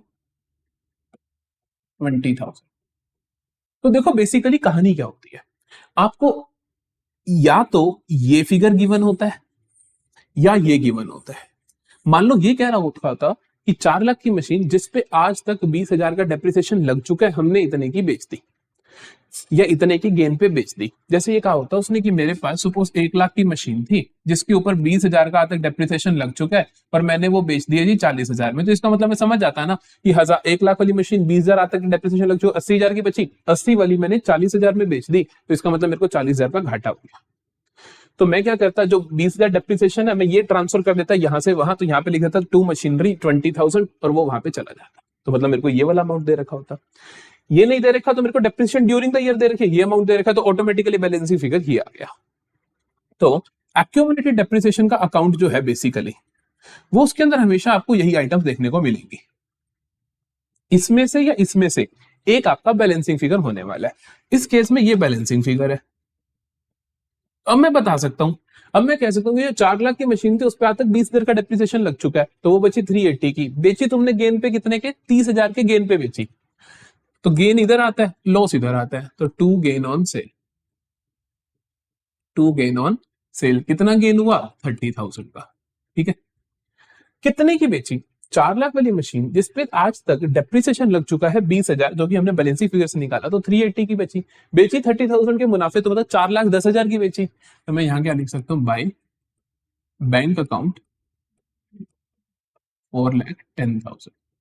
फिर से देखो, 4 लाख वाली मशीन जिसपे आज तक 20,000 का डेप्रिसिएशन लग चुका है, तो उस मशीन की मेरे पास एक्चुअली में बुक वैल्यू कितनी हुई, 3,80,000। बेची कितने की, 30,000 के गेन पे बेची, तो प्लस 30,000 पे बेची, तो मतलब कितने की बेची, 4,10,000 की बेची। तो मेरा आ गया यहाँ पर बाय बैंक अकाउंट 4,10,000। अब हम इस खाते को भी क्लोज कर देंगे। तो यह 28 लाख और 4,32,10,000, 32,30,000, 32,30,000, 32,30,000 में से 30 गए तो 32 लाख, 32 लाख में से 20 लाख गए तो 12 लाख। यहाँ पे प्लीज जीरोस का ध्यान रखना कि वहां पे गलती ना हो जाए आपसे। तो ये आ जाएगा मेरे पास to bank account, balancing figure है ये भी, और ये क्या बता रहा है मेरे को, परचेज ऑफ मशीन, कि मैंने इतनी की मशीनरी परचेज करी है। कितने की मशीनरी परचेज करी है मैंने, 12 लाख रुपए की। फिर से देखो, जो आपका फिक्स्ड एसेट का अकाउंट बनता है वो कैसे बनता है, आप क्या करते हो, मैंने क्या करा, मैंने मशीनरी अकाउंट बनाया, एक्यूमुलेटेड डेप्रिसिएशन अकाउंट बनाया, इनके बैलेंसेस लिख दिए। आप बैलेंसेस भी लिखोगे तब भी आपको कुछ मार्क्स मिलेंगे। आगे की प्रोसेस क्या है, देखो आपको क्या करना है कि जब मशीन जो भी बेची है, जो भी मशीन बेची है, उसके ऊपर आज तक जितना भी डेप्रिसिएशन लग चुका है वो सारे का सारा यहां से वहां ट्रांसफर होगा। तो हमने क्या करा कि 4 लाख की मशीन थी, उस पर आज तक कितना डेप्रिसिएशन लग चुका है, ये अमाउंट दिया नहीं हुआ था, तो लेकिन हमारे को ये दिया हुआ था डेप्रिसिएशन ड्यूरिंग द ईयर, तो हमने वो लिख दिया। तो उसकी वजह से जो हमारा बैलेंसिंग फिगर है, क्योंकि हमें बता रहे थे साल की शुरुआत में कितना, एंड में कितना, और ये बताते डेप्रिसिएशन ड्यूरिंग द ईयर कितना है, तो बैलेंसिंग फिगर आ गया कि हमें कितना पैसा वहां ट्रांसफर करना है। मतलब कि जो मशीन तुमने बेची है उस पे आज तक एक्यूमुलेटेड डेप्रिसिएशन कितना हो चुका है, तो हमने वो वहां पे लिख दिया, ट्रांसफर कर दिया। फिर हमने देखा कि अरे 4 लाख की थी, 20,000 डेप्रिसिएशन लग चुका है, चल माइनस कर दे, 380 की बची, 30,000 के गेन पे बेची, तो मतलब 4,10,000 की बेची, हमारे पास ये अमाउंट आ गया। अब इस पूरे की पोस्टिंग इस तरीके से होगी। पोस्टिंग देखो क्या होती है, पूरी जो आपकी कैश फ्लो स्टेटमेंट में चीजें जाती हैं, कैसे जाती हैं, ध्यान से सुनना। जो कैश फ्लो स्टेटमेंट में आपका यहां से अमाउंट जाना होता है, वो क्या क्या चीजें जाती हैं देखो। बीडीसीडी नहीं जाते, ना यहाँ के ना यहाँ के, ठीक है। ये होगी जी आपस की एंट्री, ये यहाँ गया ये यहाँ गया, तो ये भी कहीं नहीं जाता। बाकी सारी चीजें कहीं ना कहीं जाती है, मैं आपको बता देता हूँ। डेप्रिसिएशन ऑपरेटिंग के अंदर ऐड होती है, जब मैंने आपको बताया था कि adjustment of non cash and non operating items, तो वहां पे ऐड होती है। और टू गेन ऑन सेल, ये ऑपरेटिंग में से माइनस होता है, क्योंकि यहाँ पे लॉस ऑन सेल ऐड होता है एबीसीडी आईएल में, तो माइनस कर देते हैं हम ये, तो ये माइनस करेंगे। Bank account purchase of machinery, ये इन्वेस्टिंग में से माइनस होता है, क्योंकि आपने परचेज करा है तो पैसा जा रहा है। बैंक अकाउंट सेल करा है तो ये पैसा आ रहा है, ये इन्वेस्टिंग में ऐड होता है। फिलहाल उसने ऑपरेटिंग के लिए बोला नहीं, तो मैं क्या करने वाला हूं, हमारा cash flow from investing activities में बना रहा हूं, तो मैं यहां पे लिखूंगा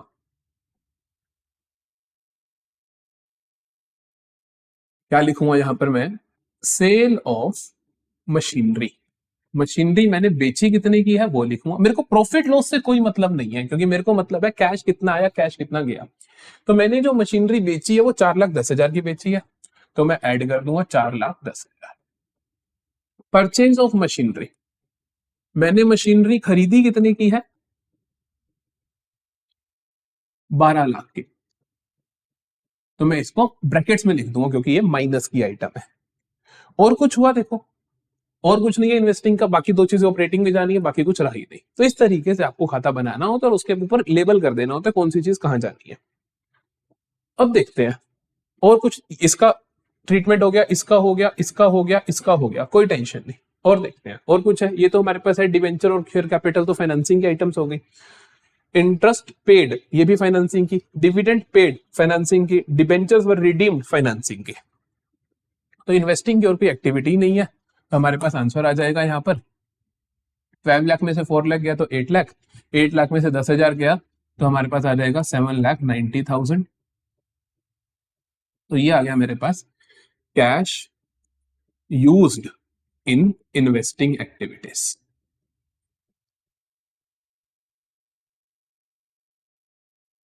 ठीक है जी, अगले पे चलते हैं।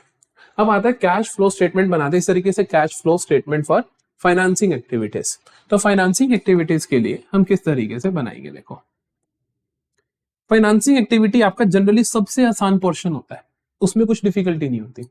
आपको क्या करना, आप यहां से रीड कर लो कि interest paid on 11% debenture 5.5 lakh. आप यहां से भी देख सकते हो, तो कोई प्रॉब्लम वाली बात नहीं, आप जहां से मर्जी देखो। तो इंटरेस्ट पे किया आपने, इंटरेस्ट अगर आपने पे किया तो आपका पैसा जाएगा, तो आप लिखोगे इंटरेस्ट पेड। क्या लिखोगे, इंटरेस्ट पेड 5,50,000 माइनस कर दिया जी।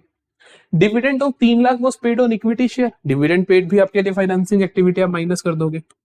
डिविडेंड पेड कितना माइनस करोगे आप, 3 लाख का, 3 लाख।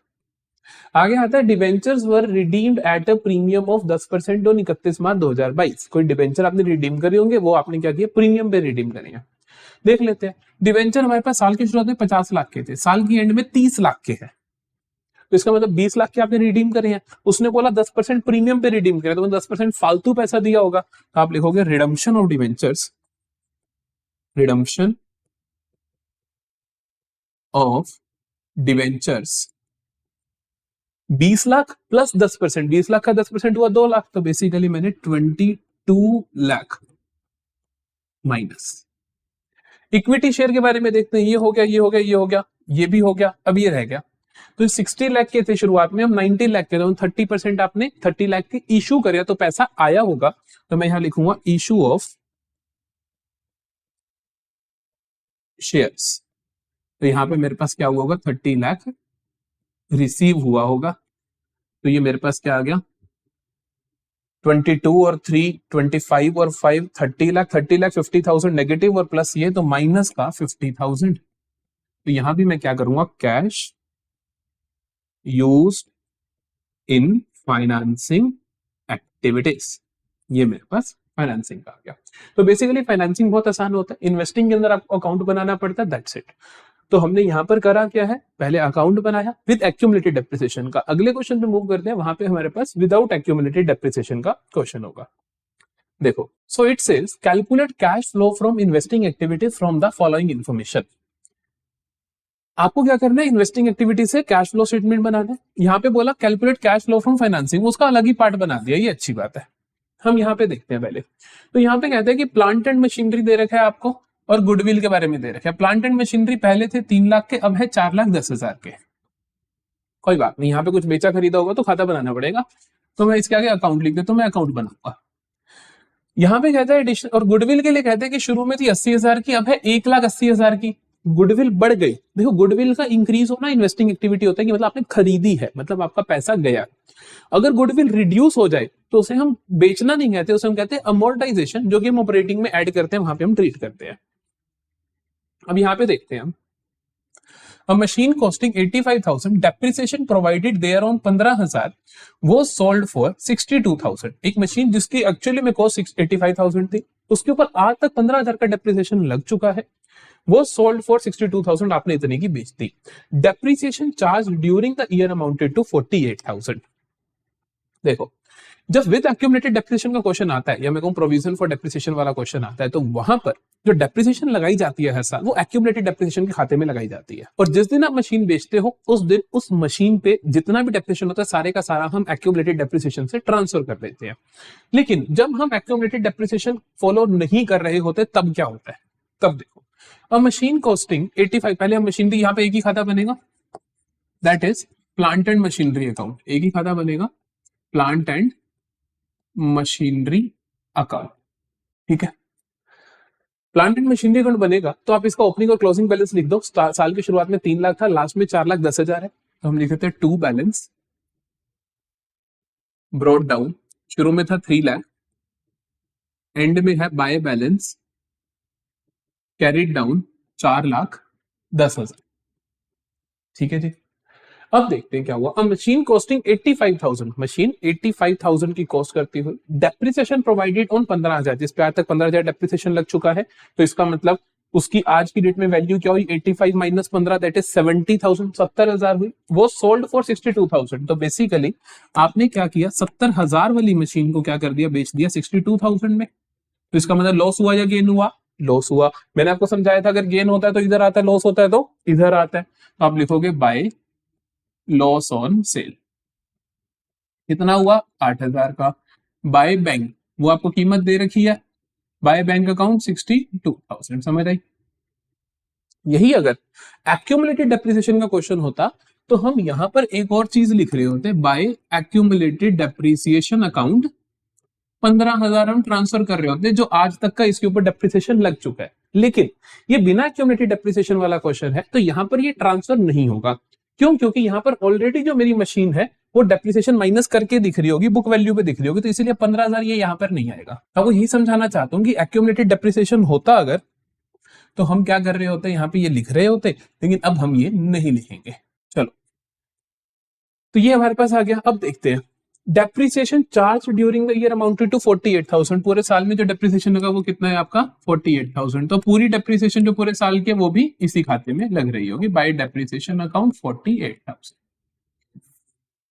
अगर एक्यूमुलेटेड वाला क्वेश्चन होता तो ये डेप्रिसिएशन हम एक्यूमुलेटेड डेप्रिसिएशन के खाते में लगा रहे होते, ना कि यहाँ पे। अब सिमिलर क्वेश्चन अगर मैं पीछे करके दिखाऊंगा आपको, तो देखो यहाँ पर एक्यूमुलेटेड डेप्रिसिएशन था, तो हमने क्या किया था, जो साल का डेप्रिसिएशन लगा था हमने एक्यूमुलेटेड डेप्रिसिएशन के खाते में लगाया।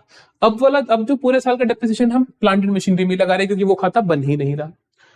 जो मशीन बेची थी उसका डेप्रिसिएशन हमने यहाँ पे ट्रांसफर किया था, देखो इस खाते में किया था ना 20,000, इस पे आज तक लग चुका है यहाँ से। लेकिन अब हमने ऐसा कुछ नहीं किया, क्योंकि हमारा जो बिना एक्यूमुलेटेड डेप्रिसिएशन का क्वेश्चन है, तो हम वो 15,000 हमने यहाँ पर नहीं लिखे हैं। ये फर्क होता है। अब हम देखते हैं, इसका टोटल कर देते हैं जल्दी से। तो टोटल करेंगे तो आएगा हमारे पास 62 और 48 बन गया हमारे पास 1,10,000। 1,10,000 प्लस 4,10,000 हो गया हमारे पास 5,20,000, और ये हो गया 5,28,000, और ये बन गया मेरे पास 5,28,000, और ये आ गया मेरे पास टू बैंक अकाउंट। ये भी balancing figure. Purchase of machinery, इतने की मशीनरी हमने क्या कर ली है, परचेज कर लिया। कितना आया 5,28,000 माइनस 3 लाख आ जाएगा 2,28,000। कैलकुलेशन एक बार रीचेक कर लेते हैं, 6 और 1 लाख 1,10,000, 520 528 बिल्कुल ठीक है।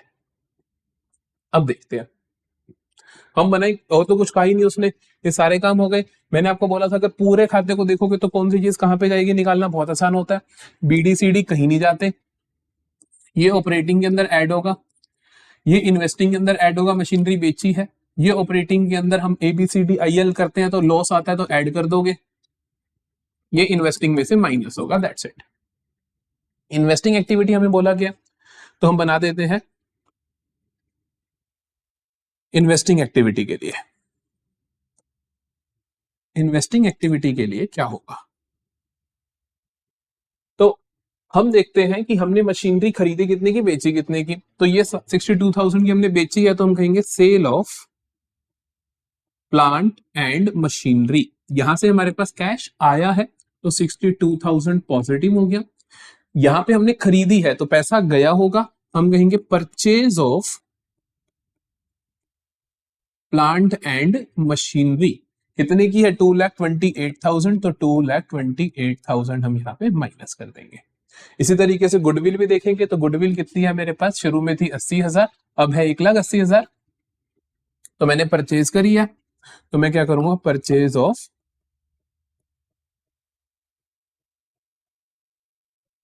गुडविल 1,00,000 की, ये भी मैंने माइनस कर दी क्योंकि यहां भी कैश मेरा गया है। तो फाइनल आंसर क्या आ जाएगा मेरे पास, और कोई आइटम उसने हमें दे दी रखी है, तो हमारा फाइनल आंसर आ जाएगा 2,28,000 और ये 3,28,000 में से माइनस कर देते हैं हम 62,000, तो यह 0,006 और ये आया हमारे पास फिर से 6, ये आया 2, तो 2,66,000 is the cash used in investing activities. Sorted. आगे चलते हैं फाइनेंसिंग एक्टिविटीज पे। सो फाइनेंसिंग एक्टिविटीज का देखो जल्दी से, तो कहता है calculate cash flow from financing activity from the following information. आपको equity, share capital, bank OD, loan from bank, 3 चीजें दे रखी हैं, इंटरेस्ट दे रखा है, डिविडेंड पेड दे रखा है, बहुत ही आसान क्वेश्चन है। तो cash flow from financing activities देखो, तो कहते हैं कि सबसे पहले इक्विटी शेयर कैपिटल साल की शुरुआत में 10 लाख की थी, अब 15 लाख की है, तो मतलब 5 लाख आपके पास आ गया, तो आप कहोगे कि issue of shares, issue of equity shares 5 lakh पैसा आया है। बैंक ओवरड्राफ्ट साल की शुरुआत में था 1,20,000 का, अब है 90,000 का, मतलब 30,000 आपने वापस कर दिया, तो आप कहोगे कि decrease in bank overdraft, decrease in bank overdraft कितना वापस किया आपने, पहले आपके 50,000 का था, सॉरी 1,20,000 का था, अब 90 का, तो 30,000 आपने रिड्यूस हो गया, तो 30,000 आपने पेमेंट कर दी होगी, तो 30,000 आपने माइनस कर दिया। लोन फ्रॉम बैंक पहले 6 लाख का था, अब 7 लाख का, तो मतलब 1 लाख का आपने लोन ले लिया है, तो कैश आया है, तो हम कहेंगे कि टेकन लोन फ्रॉम बैंक, कितना आया मेरे पास, 1 लाख। और देखते हैं, कहते हैं कि इंटरेस्ट पेड, तो मतलब माइनस करेंगे, फाइनेंसिंग एक्टिविटी का ये नेगेटिव है, इंटरेस्ट पेड 60,000 माइनस कर दोगे, और लास्ट में हमारे पास है डिविडेंड पेड 1,10,000, आप ये भी माइनस कर दोगे, डिविडेंड पेड 1,10,000, बहुत आसान। तो कितना आया हमारे पास, पॉजिटिव है 5 और 1 6 लाख, ये हमारे पास नेगेटिव 1,10,000 प्लस 60 हो गया हमारे पास 170 और हो गया 2 लाख माइनस कर, तो ये आ गया हमारे पास 4, तो ये आ गया cash flow from financing activities. जल्दी से करते हैं आखिरी क्वेश्चन, ये one of the most important question है, क्योंकि 2024 के पेपर में ऐसे बहुत से क्वेश्चन पूछे गए थे, वहीं से मैंने ये भी उठाया। जो नेक्स्ट आपका ऑपरेटिंग का क्वेश्चन है वो बहुत आसान है, वो आप लोग अपने आप अटेम्प्ट करना, उसका सॉल्यूशन हम आपको टेलीग्राम ग्रुप पे दे देंगे, और वहां पे मैं आपको क्या करूंगा, पूरा प्रीवियस ईयर जितने भी हैं मैं सारे की पीडीएफ भेज दूं, तो वहां से पूरी प्रैक्टिस कर सकते हो। तो यहाँ पे देखते हैं, following in the balance sheet of Bharat gas limited as at 31 मार्च 2023, आपको सारी चीजें दे रखी हैं, निकालना क्या है, cash flow from operating activities. सबसे ज्यादा हाई चांसेस होते हैं जिस क्वेश्चन के आने की, वो इस टाइप के क्वेश्चन के आने के होते हैं, तो सबसे इंपॉर्टेंट आप मान के चलो ये, या फिर इन्वेस्टिंग फाइनेंसिंग, या फिर यहां से आएगा तो इस तरीके का क्वेश्चन आएगा। Cash flow from operating activities निकालने के लिए आपको मैंने पूरी चीजें बता रखी है, कहाँ पे क्या क्या आता है। मैं यहाँ पे तो बना रहा हूँ सिर्फ फाइनल फॉर्मेट कि cash flow from operating activities के अंदर फाइनली क्या क्या चीजें आएंगी। जो भी वर्किंग नोट्स की जरूरत होगी वो हम नेक्स्ट पेज पे करते चले जाएंगे। हमें पता है सबसे पहली चीज क्या होनी चाहिए, net profit before tax and extraordinary items. मेरे पास जगह थोड़ी कम है तो मैं कम लिख रहा हूं, आपको पूरा लिखना है। इसकी कैलकुलेशन हम करेंगे, वर्किंग नोट में करेंगे। आप यहां पर नहीं करोगे, कई बार बुक में भी देखोगे यहाँ पे क्या होती है, आपको वर्किंग नोट में ही करनी है। क्वेश्चंस को अटेम्प्ट कैसे करना है, आप शुरू हो जाओ, रीड करना शुरू करो पहली चीज से, ठीक है। बताता हूं कैसे। सबसे पहले आपने रीड किया शेयर कैपिटल। शेयर कैपिटल के अंदर कोई भी चेंज हो, ऑपरेटिंग एक्टिविटी में कोई फर्क नहीं पड़ता, आपका ये नहीं आने वाला, कोई बात नहीं। रिजर्व एंड सरप्लस, जिसका भी नोट नंबर हो उसको आप नोट में रीड करोगे, अभी आप रीड नहीं करोगे, उसको छोड़ दो, फिर कोई बात नहीं। लॉन्ग टर्म बोरोइंग्स, पहले 140 की थी, अब ये कोई ब्याज नहीं दे रखा, अगर इंटरेस्ट हो तो हमें इसका कुछ करना पड़ता, अभी कुछ नहीं करना। ट्रेड पेबल, पहले 60,000 के थे अब 1 लाख के हो गए, पहले 60,000 के थे अब कितने के हो गए हैं, 1 लाख के हो गए हैं, इंक्रीज हो गए हैं। करंट लायबिलिटी इंक्रीज होती है तो ऐड होती है वर्किंग कैपिटल चेंजेस के अंदर, तो हम यहाँ पे लिख देंगे कि ऐड होगा वर्किंग कैपिटल चेंजेस में, क्योंकि ऑपरेटिंग एक्टिविटी एक सिस्टमेटिक मैनर में चलती है। ये नहीं कि पहले तुमने वर्किंग कैपिटल वाला कर दिया बाद में एडजस्टमेंट वाला कर रहे हो, नहीं, वो लाइन वाइज होगा, तो इसलिए पहले सारा लिख लोगे। आपको क्वेश्चन पेपर में लिखने की वहां पे क्वेश्चन पेपर पे लिखना अलाउड नहीं होता, तो आप क्या करना, रफ वर्क बना दो साइड में। जैसे आपने क्या किया, एक रफ शीट बना ली, यहाँ पे लिख लिया कि यार मेरे को एडजस्टमेंट में क्या क्या चीजें करनी है, वर्किंग कैपिटल चेंजेस में क्या क्या करनी है। अब जैसे मेरे पास आ गया कि मेरे को ऐड करना है ट्रेड पेबल 60,000, तो ऐड करना है ट्रेड पेबल 60,000, हो गया। ये इतना वर्किंग साइड में करते चले जाओ अपने रफ में। आगे देखते हैं शॉर्ट टर्म प्रोविजन, इसके बारे में नोट है, हम आगे पढ़ लेंगे। Non current asset, fixed asset, इसके बारे में आपको 3 पे दे रखा है, इंटेंजिबल एसेट बारे में आपको 4 पे दे रखा है, वहीं पे रीड कर लेंगे। इन्वेंट्री, इन्वेंट्री पहले 2 लाख की थी, अब आपकी बढ़ गई है 250 की हो गई है, तो करंट एसेट इंक्रीज हो तो माइनस करते हैं, तो वर्किंग कैपिटल चेंजेस में हम माइनस करेंगे इन्वेंट्री। कितनी बोली है हमें बोली गई है सर 50,000 का डिफरेंस है, तो हम 50,000 यहाँ पे माइनस कर रहे होंगे, समझे, ऐसे आपको रफ में लिखना है। आगे देखते हैं, ट्रेड रिसीवेबल्स बढ़ गए हैं, ट्रेड रिसीवेबल भी करंट एसेट है, करंट एसेट बढ़ गई है तो ये भी आप माइनस करोगे, तो आप यहाँ पे लिख लो कि माइनस करेंगे ट्रेड रिसीवेबल्स। 2 लाख से बढ़े हैं तो आप यहाँ पे 2 लाख लिख दोगे। चलो ये भी हो गया। अब हम यहाँ पे आ जाते हैं, कैश एंड कैश इक्विवेलेंट का कुछ नहीं करना होता, यहाँ पे आ जाइए आप, आपको balance in statement of P and L, इसकी जरूरत है सरप्लस के लिए, क्योंकि जो ये आएगा ये सरप्लस से तो शुरू होता है, सरप्लस का बैलेंस यहां से निकलेगा। सरप्लस का बैलेंस शुरुआत में आ गया आपके पास 1 लाख का, क्योंकि पहले 4 है 5 है तो 1 लाख बढ़ चुका है, तो हम यहाँ पे शो करते हैं वर्किंग्स में, calculation of net profits before tax and extraordinary items. ठीक है, शुरू करते हैं। सबसे पहली चीज हम लिखते हैं सरप्लस। आप देखोगे कि सरप्लस जो हमारे पास आ रहा है, आप माइनस करोगे 2023 वाले में से 22 का, तो 1 लाख आ जाएगा, 5 लाख माइनस 4 लाख, तो आप किस तरीके से लिखोगे, आप इसको नेट सरप्लस लिख दो। नेट सरप्लस कितना आया, 5 लाख माइनस 4 लाख, ये आया मेरे पास 1 लाख। ये वर्किंग नोट कंपलसरी है ये वाला, कि आपको यहाँ पे वर्किंग नोट बना के आना है, इसके आपको मार्क्स मिलेंगे, 1 मार्क इसी का होगा 6 में से। और देखते हैं प्रोविजन फॉर टैक्सेशन। मैंने आपको बोला था प्रोविजन फॉर टैक्सेशन के बारे में अगर अदर इंफॉर्मेशन ना दी हो, जैसे कि यहाँ पर नहीं दी गई, तो आप क्या मान के चलते हो, आप मान के चलते हो कि जो ये ईयर ये वाला है, ये तो आपका होगा इनकम टैक्स पेड, ये होगा आपका इनकम टैक्स पेड, और ये होगा provision created during the year. तो मेरे को यहां से 2 चीजें मिली, क्रिएशन ऑफ प्रोविजन, जो मैंने आपको बोला, sorry, provision for tax current year, कितना मिला मेरे को करंट ईयर, जो इस साल वाला है हम लिख देंगे, दैट इज 80,000, दैट इज 80,000। और इनकम टैक्स पेड मिल गया मेरे को यहां से, इनकम टैक्स पेड, जो पिछले साल वाला हम उसको इनकम टैक्स पेड बोल देंगे, दैट इज 60,000। ठीक है, तो अब इनकम टैक्स पेड हम ऑपरेटिंग के लास्ट में माइनस करते हैं, provision for tax current year हम ये निकालते हुए ऐड करते हैं, पहले 3 चीजें ऐड करते हैं, फिर जो 4 करते हैं उनमें से एक ये भी ट्रीट करते हैं, तो ध्यान रखना है। और देखते हैं टेंजिबल एसेट, आपको यहाँ पे दे रखी है कि मशीनरी इतने की है, एक्यूमुलेटेड डेप्रिसिएशन इतने का है, लेकिन साथ ही इसके बारे में एडजस्टमेंट भी है, तो आपको खाता बनाना पड़ेगा। During the year a machine costing 3 lakh on which accumulated depreciation was 45,000 was sold for 1,35,000। ये आ गया जो मैंने बोला था, जनरली जो क्वेश्चन आता है एक्यूमुलेटेड डेप्रिसिएशन विद मशीन, और आपको बताया गया होता है आज तक कितना डेप्रिसिएशन लग चुका है, तो यहाँ पे हमारे को इसका अकाउंट बनाना पड़ेगा। चलो देखते हैं। और इंटेंजिबल एसेट के बारे में दे रखा है कि पहले 2 लाख की थी, अब 1,40 की होगी, तो मतलब ये क्या है, अमोर्टाइजेशन है। इसका मतलब क्या है, ये क्या है, अमोर्टाइजेशन है, क्योंकि वैल्यू रिड्यूस हो गई है।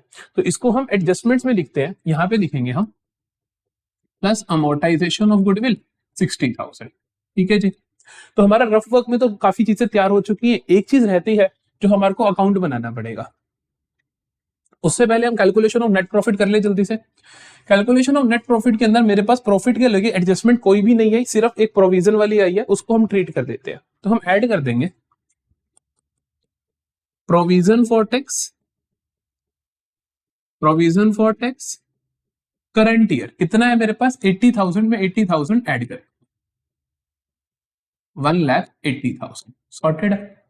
तो ये मेरे पास आ चुका है net profit before tax and extraordinary items. तो मैं पहली आइटम यहां पे लिख सकता हूं, दैट इज 1,80,000, और मैं अपने रफ वर्क में इसको टिक कर दूंगा कि मैंने तेरे को ट्रीट कर दिया है। बाकी चीजें रहती है और मशीनरी और एक्यूमुलेटेड डेप्रिसिएशन का खाता रहता है।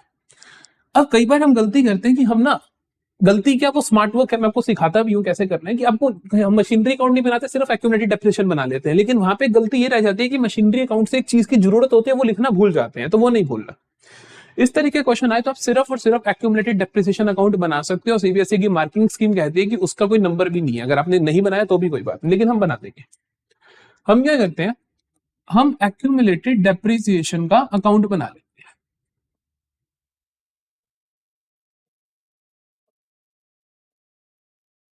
मैं मशीनरी का अकाउंट ही बना रहा, मैं बिना अकाउंट बनाए आपको सिखाऊंगा कैसे आपको प्रॉफिट लॉस निकालना है, क्योंकि वो बहुत आसान है।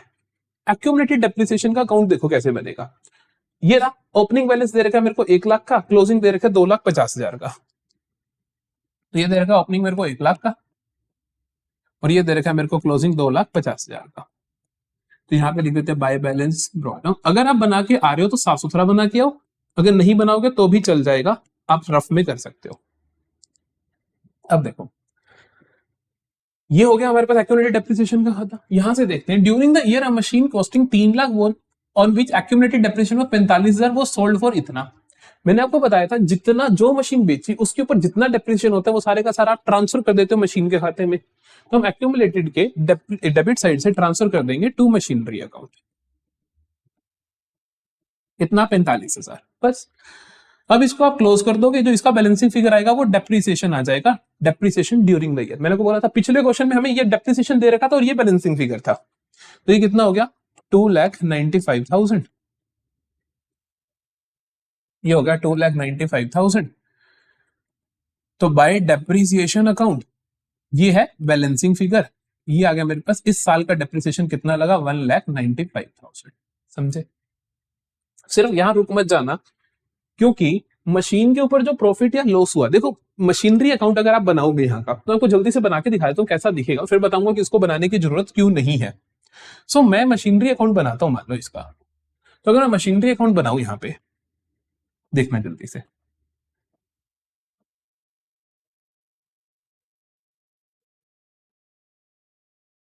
मशीनरी अकाउंट अगर हम बनाए तो मशीनरी अकाउंट का आपको दिखेगा ओपनिंग बैलेंस है जी 10 लाख और क्लोजिंग है 18,50,000। तो ओपनिंग है आपका 10 लाख और ये है आपका क्लोजिंग 18,50,000।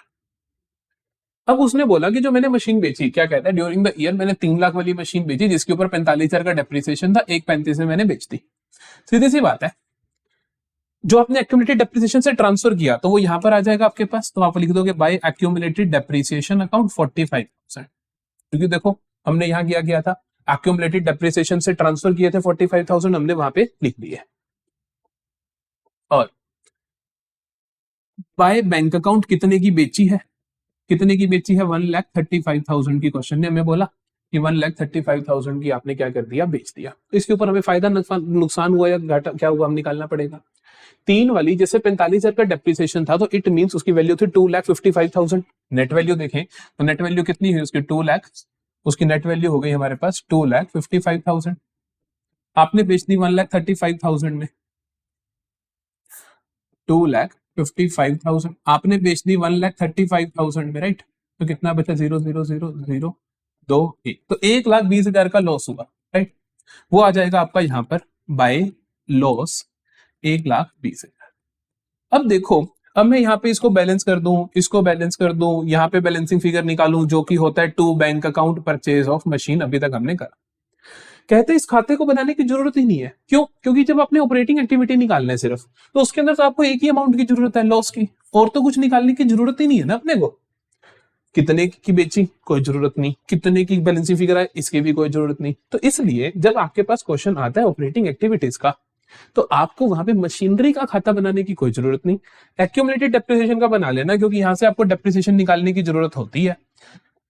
लॉस ऑन मशीन वैसे भी आपको जुबानी निकालना होता है, क्योंकि जो मैंने अभी निकाला 1,20,000 का, तो वो वैसे भी तब निकालना पड़ेगा। तो इस खाते को बनाने की कोई जरूरत नहीं है। लेकिन लॉस को भूल मत जाना कि लॉस भी है। Loss on sale of fixed asset आता कहां है, याद करो, एडजस्टमेंट में ऐड कर देते हो ABCDIL में। Loss on sale 1,20,000। एक और चीज हमें यहां से मिली थी अभी, that is depreciation during the year, तो ये भी यहां पे एडजस्टमेंट्स में ऐड होगी। तो डेप्रिसिएशन 1,95,000।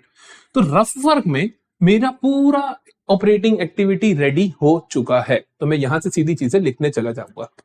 तो बेनिफिट क्या होता है कि अगर आप डायरेक्टली यहां पे करो सब कुछ, आपको पता नहीं ऊपर कितनी आइटम है, नीचे कितनी आइटम्स है। तो अब हमने क्या किया, सारा क्वेश्चन पहले हमने यहाँ पे सॉल्व कर लिया, ये वर्किंग नोट्स बना लिए, ये मैंने साइड में अपने रफ वर्क में कर लिया। अब मैं अपना क्वेश्चन करना शुरू कर सकता हूँ। तो मैंने सबसे पहली चीज लिख दी है, net profit before tax and extraordinary items. अगली हेडिंग होती है हमारे पास adjustment of non cash and non operating items.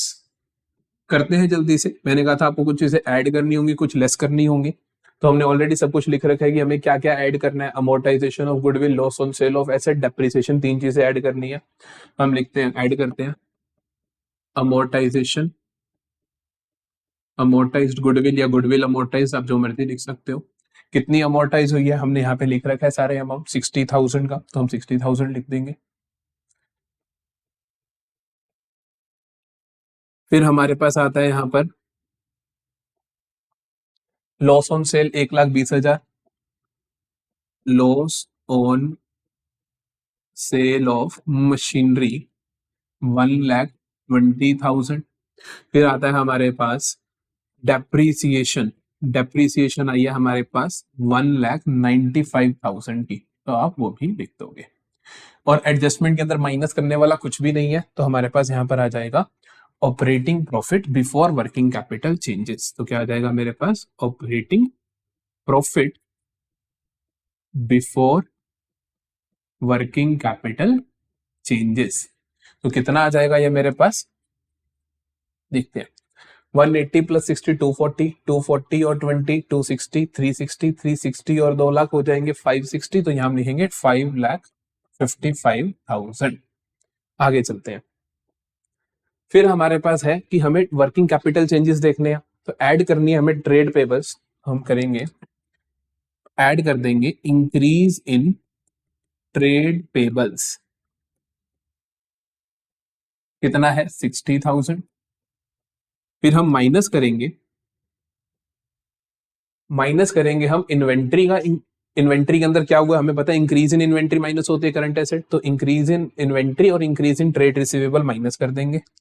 तो माइनस कर देंगे इंक्रीज इन इन्वेंट्री और माइनस कर देंगे increase in trade receivables. Inventory के अंदर इंक्रीज था 50,000 का और उसके अंदर इंक्रीज था 2 लाख का, तो हम ये माइनस कर देंगे।